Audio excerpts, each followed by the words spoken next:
आइए आइए, आप सभी का स्वागत है आपके ही चैनल में। हमें हमारे दर्शकों का ही इंतज़ार था।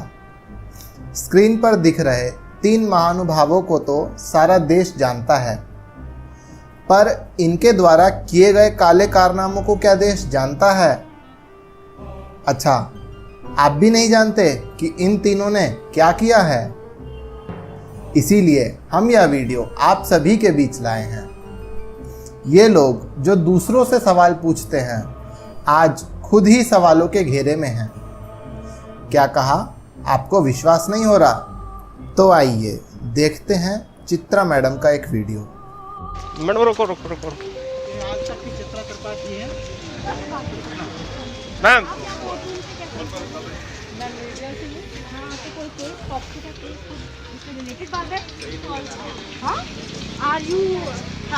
मैम मैम एक सेकंड। पॉक्सो का मामला है गुड़गांव थाने का, क्या कुछ पता चला?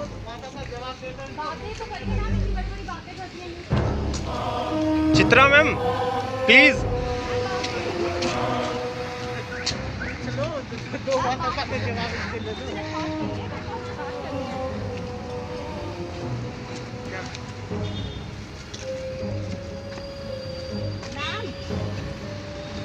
चित्रा का नाम दर्ज करके चित्रा त्रिपाठी, मैम 2 मिनट बात कीजिए, मैं आपकी बहुत बड़ी फैन हूँ। I want to talk to you for 2 minutes ma'am. चलो छोड़ो छोड़ो। देखा आप सभी ने चित्रा मैडम कैसे अपना मुंह छुपाते हुए भाग गई। इनकी रफ्तार को देखते हुए भारत सरकार से अनुरोध है, इन्हें ओलंपिक खेलों में अवश्य भेजें, तो यह पदक जरूर जीत के लाएंगी। अब ऐसा क्या कर डाला मैडम ने जो इन्हें गुरुग्राम कोर्ट में भागना पड़ रहा है? और ये दोनों कौन दोनों? अजीत अंजुम और टीवी पर ड्रिंक करके एंकरिंग करने वाले दीपक चौरसिया के कौन से काले कारनामे हैं जो इनके लिए इतनी बड़ी मुसीबत खड़ी हो रही है? आइए खुद ही जानिए अधिवक्ता महोदय द्वारा इनके काले कारनामों की सच्चाई।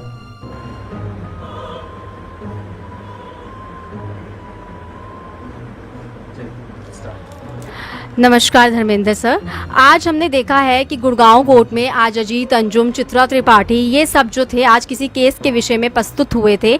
आपका जानना चाहते हैं हम विचारधारा कि किस लिए आज ये लोग कोर्ट रूम में आए थे। देखिए, जैसा आपको पता है कि एक बच्ची का फोटो एडिट करके गलत तरीके से 3 चैनल में चलाया गया था 2013 में। उसके बाबत उसमें यह दिखाया गया था कि उस बच्ची के साथ आशाराम बापूजी गलत व्यवहार कर रहे हैं। वो जो वीडियो फोर्ज्ड था और फैब्रिकेटेड था, उसके बेसिस पे 2013 में कंप्लेन दर्ज किया गया था और जिसके बाद मुकदमा दर्ज किया। उसी में इन लोगों को आरोपी बनाया गया है और आज वो लोग कोर्ट में आरोपी के तौर पे हाजिर हुए थे। ये बहुत बड़ी जीत का की बात है, बहुत बड़ा जीत का विषय है कि जो अपने आप को बिल्कुल पाक साफ दिखाते हैं, जो मीडिया देश का जो चौथा स्तंभ कही जाती है, वो पत्रकार जो लोगों के बारे में गलत बात करते हैं, जब उनकी लाइफ में और उनके केस में उनके चरित्र पे दाग लगा है तो वो आज प्रस्तुत हुए हैं। और ये देखा गया कि किस तरह से वो बनस्पत और लोगों से बात करने से कतरा रहे थे, अपने बारे में एक प्रस्तुति करने से कतरा रहे थे। तो क्या रहा आज जज साहब ने क्या उनके खिलाफ कुछ सख्त कार्यवाही करी? आप थोड़ा सा बताइए हमारे दर्शकों को। देखिए, केस अभी शुरुआती दौर पे है और अभी उन्हें आरोपी बनाया गया है, अभी उन्हें सज़ा नहीं हुई है।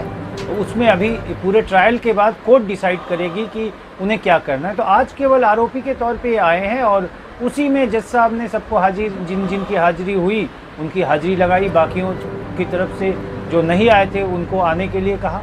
तो हमारे लिए ये जीत और हार की बात नहीं है, हमारे लिए तो एक कोर्ट के प्रोसीडिंग्स का एक स्टेज है जहाँ पे उस स्टेज में आज आरोपियों का कोर्ट में आना हुआ। हाँ, ये इसलिए बहुत महत्वपूर्ण हो जाता है कि इस चीज़ को इस जगह तक लाने में कंप्लेनेंट को करीब 9-10 साल लग गए। तो इसलिए कंप्लेनेंट को एक ये जीत का एहसास है। लेकिन जहाँ तक एज ए वकील मेरी बात है तो मेरे लिए कानूनी प्रक्रिया का एक हिस्सा है। जी जी बिल्कुल। तो आज जहां हम देखें जिस कंप्लेनेंट ने संजय पटेल ने काफ़ी साल लगाए हैं इस केस में न्याय पाने के लिए, और उनका एक जो बहुत मुख्य ग्रीवियंस है वो दीपक चौरसिया के खिलाफ है, जो भी इसके मुख्य आरोपी हैं। तो क्या वो प्रस्तुत होंगे आगे की डेट्स में? आज दीपक चौरसिया के खिलाफ बेलेबल वारंट था, तो उन्होंने, उनके वकील साहब ने ये बताया कि उन्होंने एंटीसिपेटरी बेल लगाया है और आज वो उसी ग्राउंड पे एग्जम्पशन का एप्लीकेशन लगाए हैं। अब जज साहब उस पर ऑर्डर पास करेंगे।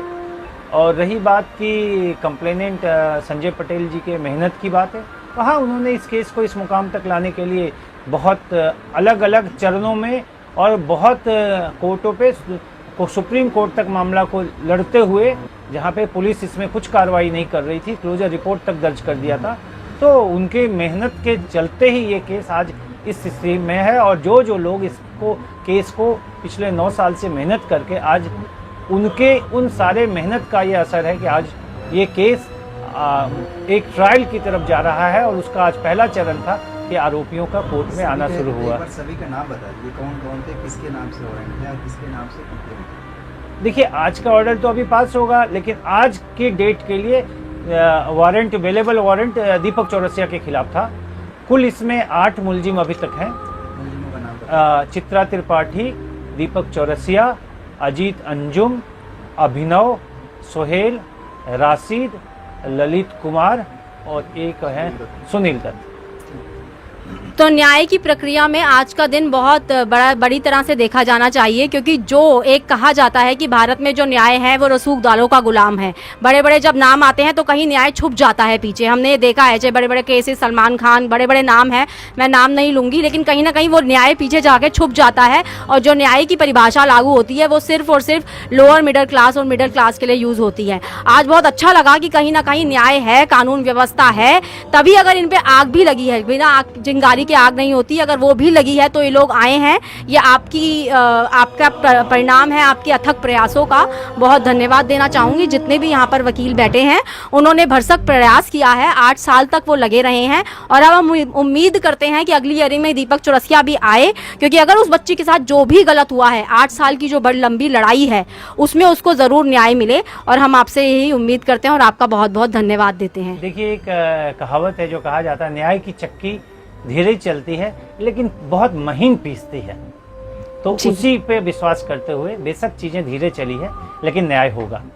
बहुत बहुत धन्यवाद वकील साहब। धन्यवाद। अब आगे इस विषय में कोर्ट और वकील अपना काम करेंगे और आप एक काम करिए, आप सब बस इस वीडियो को पूरी देश दुनिया में फैला दीजिए। और अगर आप हमारे नए दर्शक हैं और चैनल को सब्सक्राइब नहीं किया तो चैनल को भी सब्सक्राइब कर लीजिए। धन्यवाद। हरिओम।